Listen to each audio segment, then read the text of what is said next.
Buen día, mi nombre es Miriam Rivas, soy psicóloga del área de atención psicosocial dentro de las oficinas de Ciudad de México. Hoy toca ver el tema de primeros auxilios psicológicos. Para esto les voy a pedir que tengan a la mano hojas y pluma para continuar con los ejercicios y espero que sea de su agrado.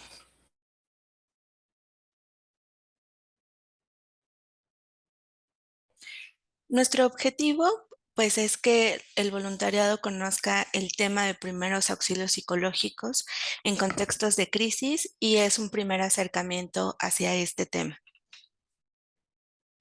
Para comenzar, me gustaría que dentro de las hojas puedan hacer una idea, escribir unas líneas de qué pueden ser los factores que pueden desencadenar una crisis. Estamos viendo en la pantalla una primera imagen de un volcán porque en algunas situaciones las crisis pueden desencadenarse por motivos de impactos ambientales que no podemos controlar. Esa es una primera idea. ¿Cuáles otros podrían ser estos factores que pueden desencadenar una crisis?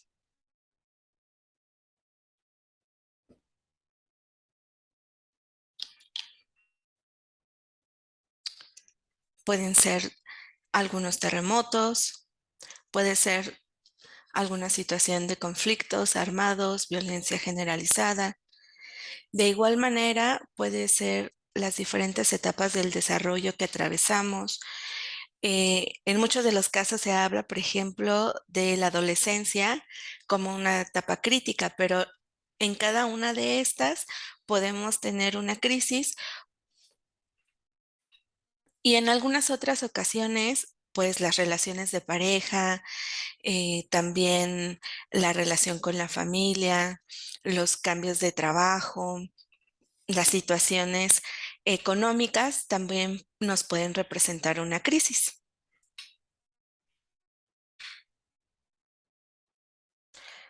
Ahora bien, les invito a escribir qué entendemos por crisis.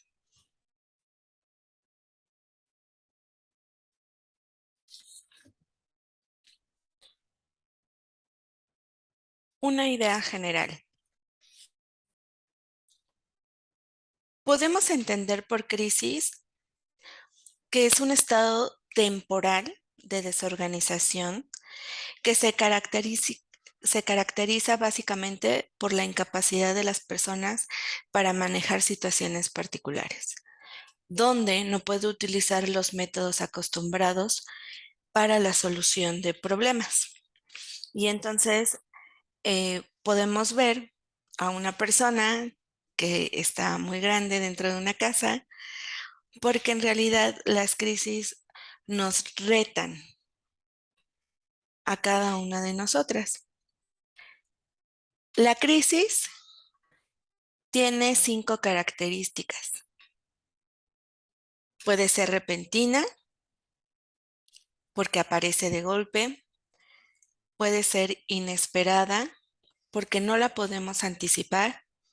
Es urgente, porque amenaza el bienestar tanto físico o psicológico. Puede ser masiva. Alguna crisis puede ser circunstanciales y en ocasiones afectan a muchas personas al mismo tiempo. Y también puede invitarnos a tener una oportunidad o tener una sensación de peligro. La crisis puede ser desembocada en un mejoramiento o empoderamiento de la situación de la persona.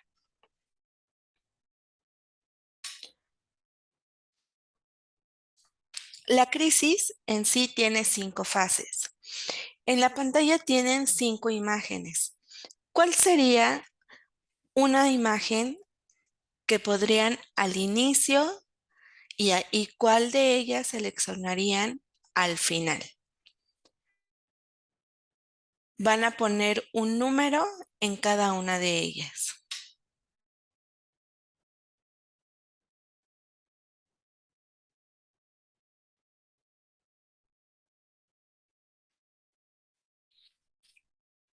Bien,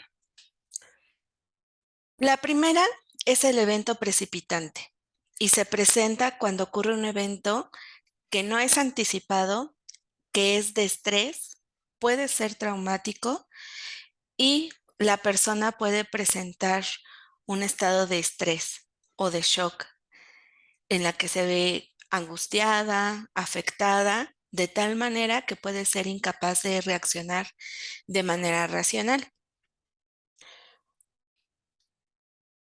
La fase 2 es la respuesta de desorganización. La persona comienza a mostrar signos de aflicción y se toman más y más cosas que se desorganizan a medida que va pasando las situaciones, los comportamientos, habilidades y recursos que le han funcionado en el pasado para resolver alguna crisis, hoy en día están fallando. La tercera es la respuesta desorganizada. Las personas comienzan a mostrar signos em, como pensamientos o sentimientos y comportamientos que pueden exhibir conductas muy inapropiadas o destructivas en algunas ocasiones. La fase de estabilización. Las personas comienzan a calmarse a medida que se encuentran, pues, algunos recursos alternativos a los ya acostumbrados. Son bastante vulnerables en este momento y realmente pueden explotar en otra ocasión. Aún la amenaza puede seguir latente. La última es la fase de adaptación. Las personas se tranquilizan y finalmente toma el control de sus acciones. Lo importante es que en esta fase las personas angustiadas se concentran en otras cosas del mismo evento y se inicia más bien pensamientos hacia el futuro y también es capaz de socializar.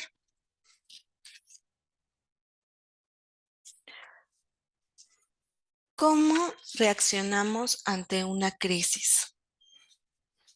¿Cómo se les ocurre que podríamos reaccionar?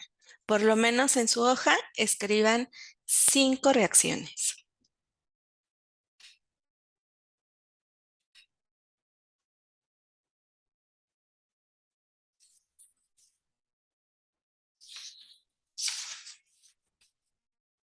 Ok.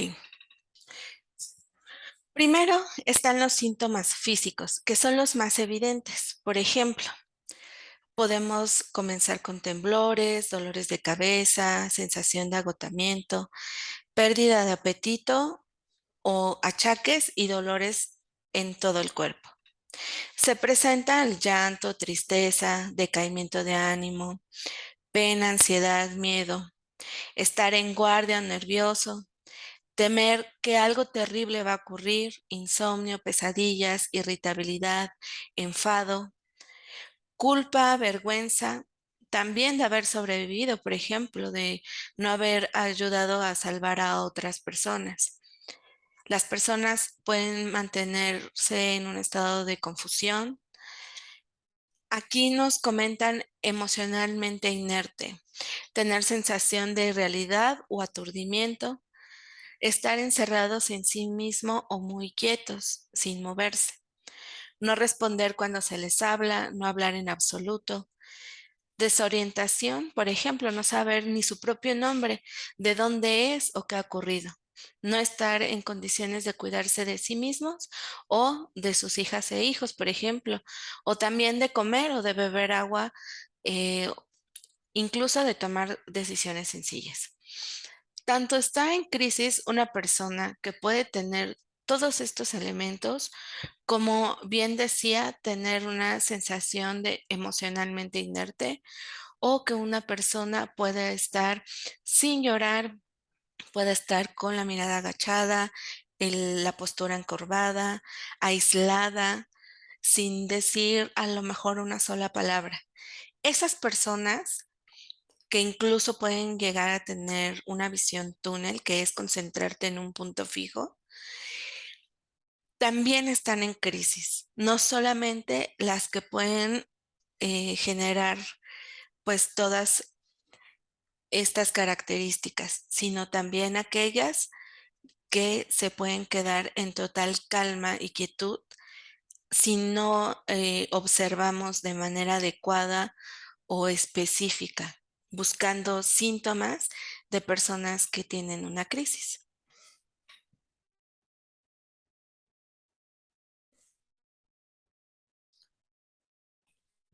Nuevamente, vamos a escribir rápidamente en nuestras hojas para nosotros qué son los primeros auxilios psicológicos.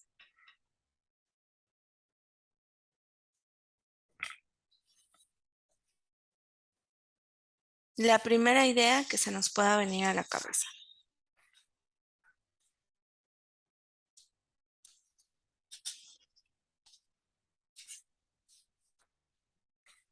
Bien, primeros auxilios psicológicos es la respuesta humana de apoyo a otro ser humano que está sufriendo y que puede necesitar ayuda.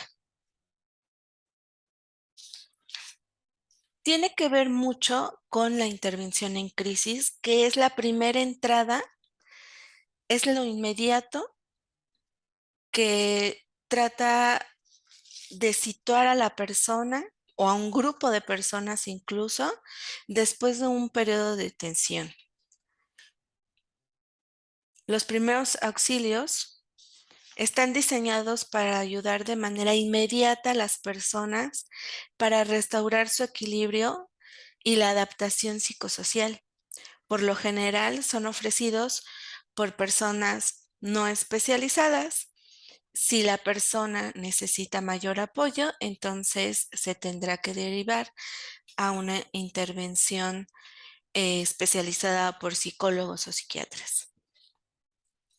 ¿A quién va dirigido y dónde puede darse primeros auxilios psicológicos? Les invito a que puedan nuevamente escribir la respuesta para ambas preguntas.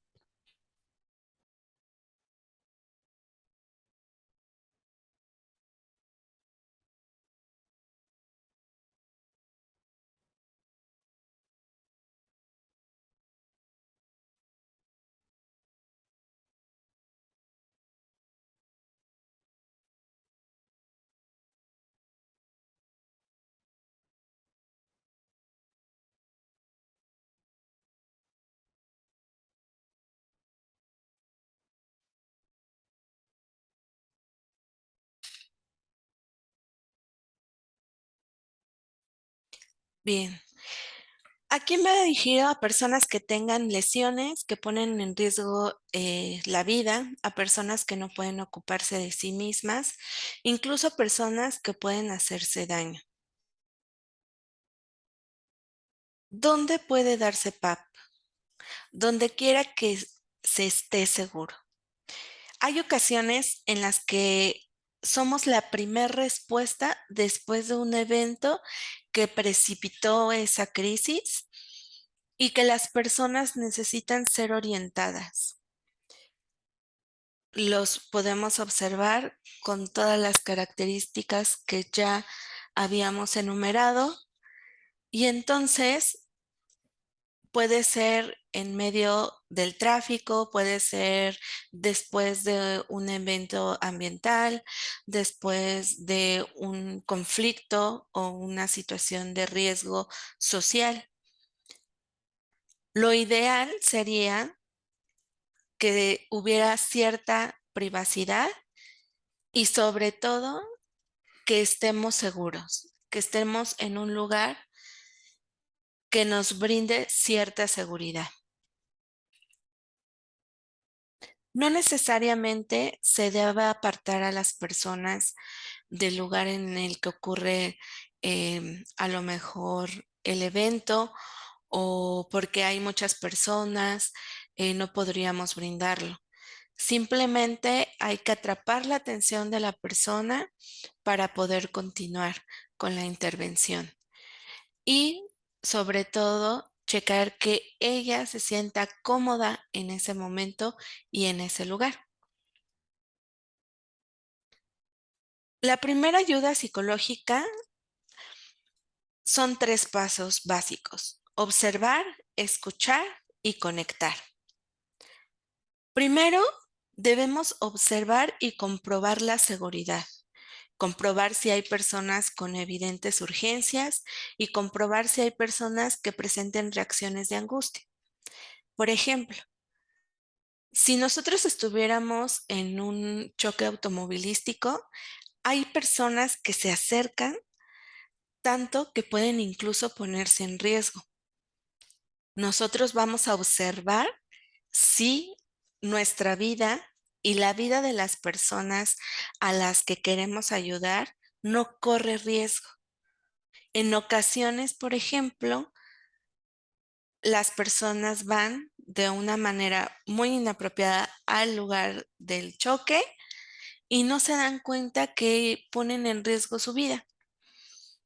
Entonces, ese es el primer paso: observar toda la situación en conjunto, no solamente a la persona que queremos apoyar. Debemos escuchar, dirigirnos a quienes puedan necesitar ayuda, preguntar acerca de qué necesitan las personas y qué les preocupa, escuchar a las personas y ayudarlas a tranquilizarse. En ocasiones, mucho de la escucha pareciera, aquí importante hacer un paréntesis, hay una diferencia muy grande entre oír y escuchar. Oímos los ruidos y las distracciones en el momento, pero cuando estamos atentos para escuchar, escuchamos con nuestros 5 sentidos. Y entonces podemos ver a las personas que están en una situación de crisis y escuchar qué es lo que está sucediendo. No solamente a la persona, sino estar también atentos al contexto. Es importante que nosotros escuchemos qué es lo que quieren, qué es lo que necesitan. Las personas nos van a dar la pauta para poder accionar y conectar. Si la persona necesita atención médica, si necesita a lo mejor reunirse con un familiar, si necesita a lo mejor una orientación legal, entonces entra la primera etapa, que es conectar. Ayudemos a las personas a resolver sus necesidades básicas. A lo mejor no ha comido en algunos días, no ha tomado agua o necesita la atención médica. Acceder a los servicios, a enfrentarse a los problemas. Debemos conocer muy bien nuestro medio, quiénes son nuestros aliados, cuáles son las organizaciones que están dentro de nuestro territorio, cuáles o quiénes son los puntos focales para poder brindar información y poner en contacto a las personas, tanto con las organizaciones que son red de apoyo institucional, como en su propia red de apoyo familiar o con amigos o sus seres queridos. Y esos son los 3 pasos básicos en los que nos vamos a concentrar cuando nosotros brindamos primeros auxilios psicológicos. Es importante mencionarles lo que no son los primeros auxilios psicológicos. No es algo que solo pueden hacer los profesionales, no se necesita una formación en psicología o en alguna otra carrera, cualquier persona puede brindarlos. No es un asesoramiento profesional. PAP no entra en la discusión de los detalles del acontecimiento como tal. ¿Cuál ha sido la causa de la angustia de las personas? A lo que nosotros nos vamos a enfocar es totalmente a observar, a escuchar cuáles son las necesidades en ese momento y a conectar a las personas con los servicios, con sus seres queridos o con apoyo institucional. No es pedir a alguien que analice lo que ha sucedido o que ordene los acontecimientos.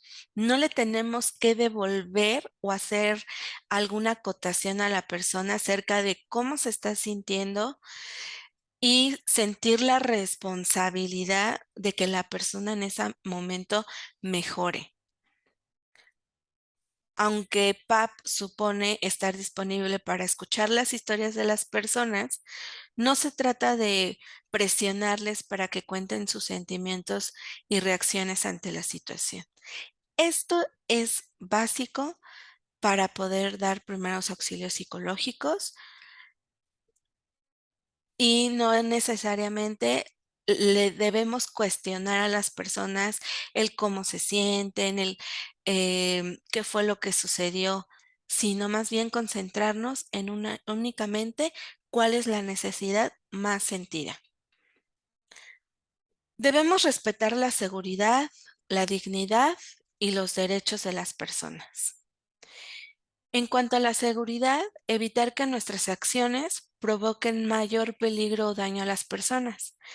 Debemos asegurarnos, hasta donde sea posible, de que los adultos y los niños a los que estamos ayudando estén a salvo y protegerlos de los daños físicos o psicológicos. Debemos brindar dignidad a las personas, tratar a las personas con respeto y de acuerdo con sus normas culturales y sociales. Esa parte es fundamental, porque entonces las personas se pueden sentir conectadas con nosotros o con nosotras, porque realmente somos respetuosos.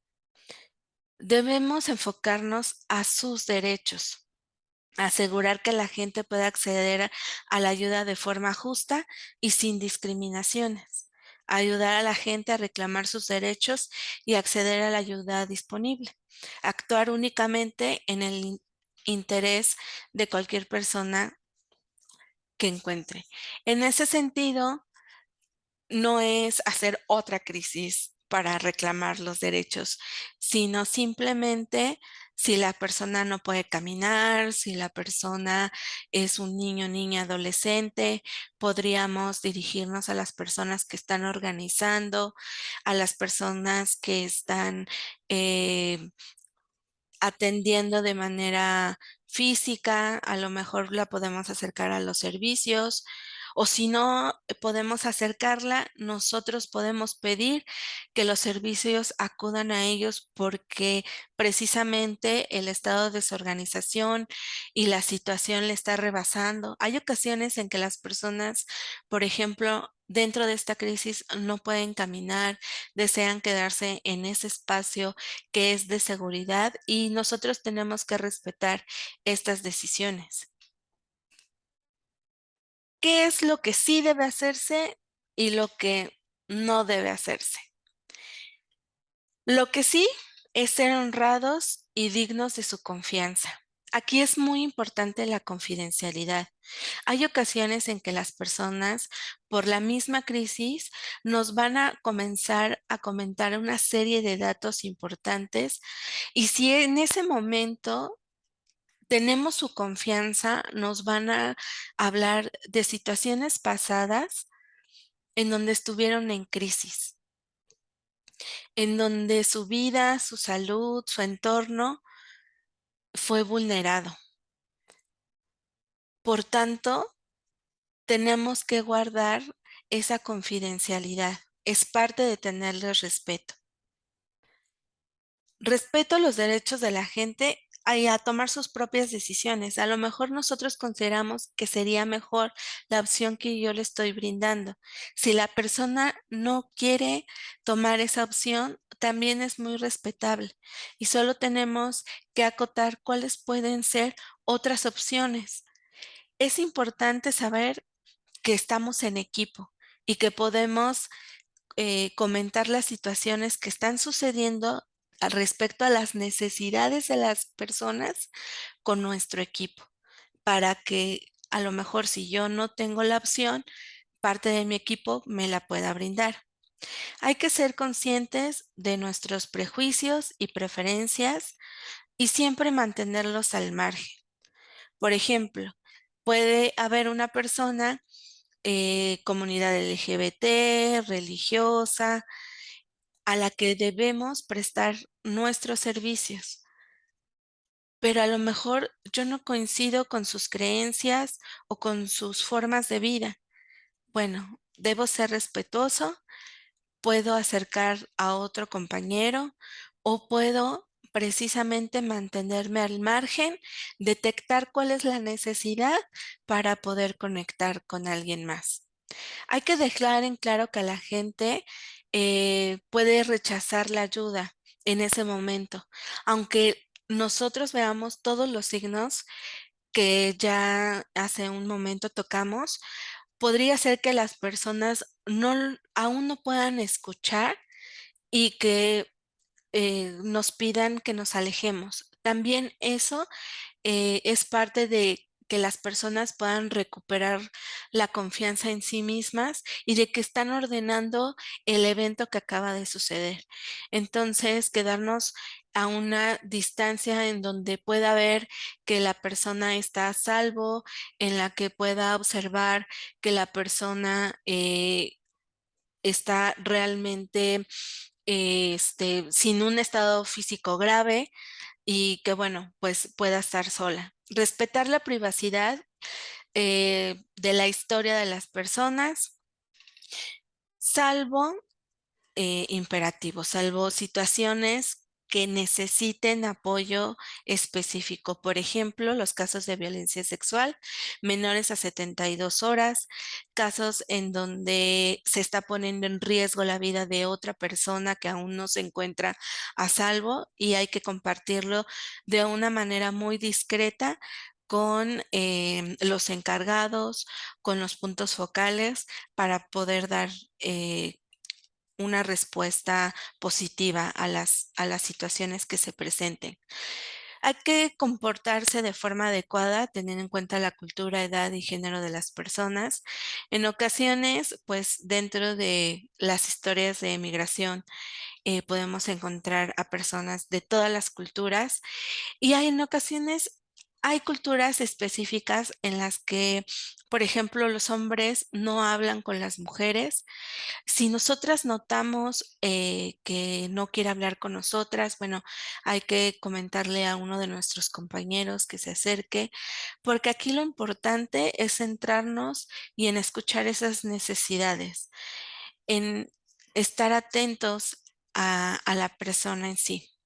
Lo que no debe hacerse es no aprovecharse de su relación como persona que ayuda, no pida a las personas dinero o favores a cambio de ayudarle, no haga falsas promesas o provee información no contrastada, no exagere sus habilidades, no fuerce la ayuda a la gente y no sea entrometido o prepotente, no presione a la gente para que le cuente la historia, qué sucedió. No comparta la historia de una persona con otras personas. Eso es muy importante. No juzgue a la persona con acciones o sentimientos. No hay que hacer comentarios de estuvo bien, estuvo mal. Simplemente hay que dejar que las personas nos comenten cuáles son sus necesidades. Primeros auxilios psicológicos también nos proporcionan la oportunidad de cuidarnos a uno mismo, a nosotros mismos.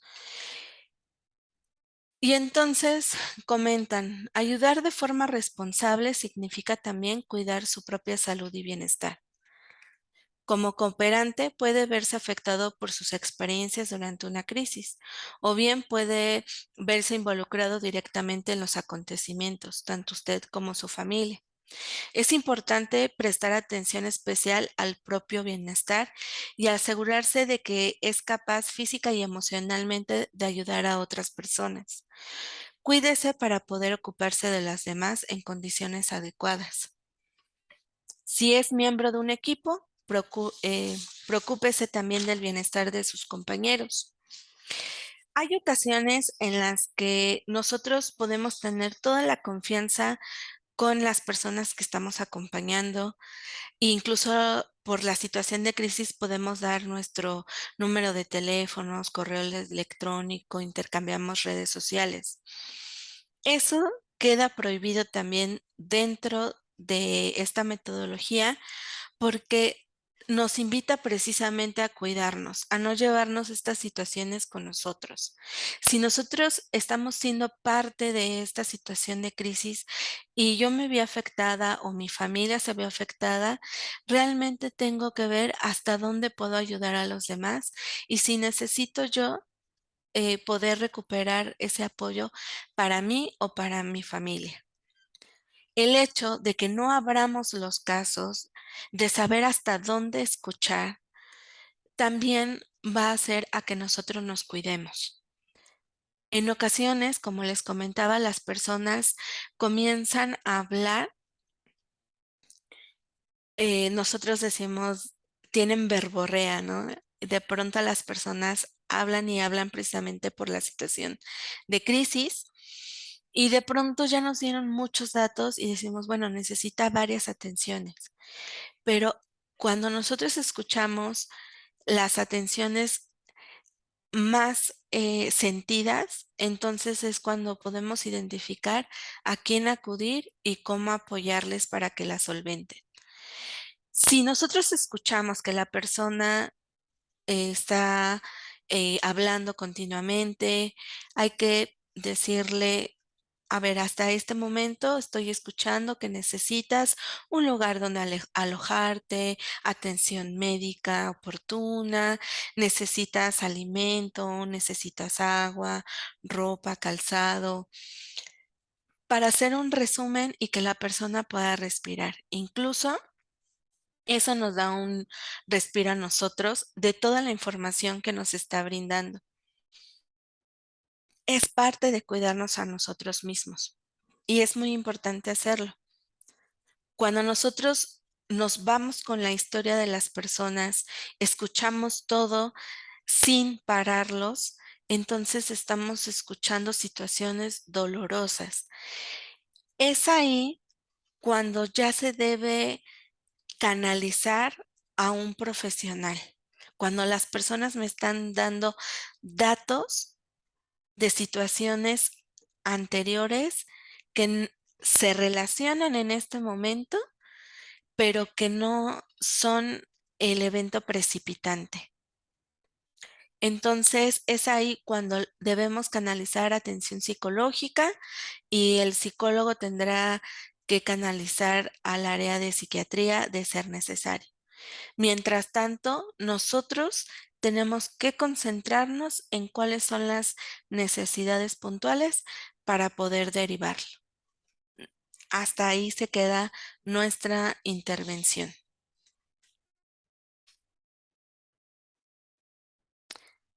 Y bueno, comparto con ustedes los datos del territorio centro, eh, porque es importante conocer quién me puede apoyar para determinar a quién voy a canalizar a las personas.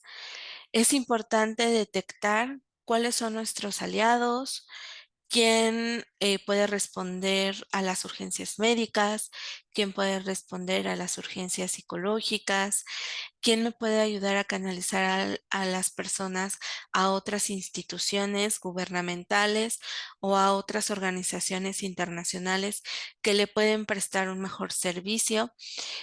Es importante tener un directorio que nos permita tener a la mano estas situaciones. En estas situaciones, hasta dónde tengo alcance y que me permita derivar a las personas que pueden dar un seguimiento continuo. De pronto, nos queremos quedar con las personas y acompañarlas a cada uno de los momentos o de las instituciones y con el equipo de trabajo hay que valorar cuál va a ser nuestro tipo de intervención, si vamos a brindar acompañamiento, si no vamos a brindar acompañamiento y solamente vamos a indicarles cuál es el camino. Entonces, realmente hay que confiar en nuestros equipos de trabajo y siempre tener un punto focal de a quién le voy a comentar mis dudas respecto de alguna situación de urgencia o de que una persona puede entrar en crisis para que también nosotros nos cuidemos. Hay que derivar estas situaciones y compartirlas para que nos puedan retroalimentar y que los equipos enriquezcan y fortalezcan las herramientas que ya cuentan. Muchas gracias por haber escuchado este tema. Espero que les haya gustado o les haya permitido tener un primer acercamiento. Que tengan una buena tarde. Hasta luego.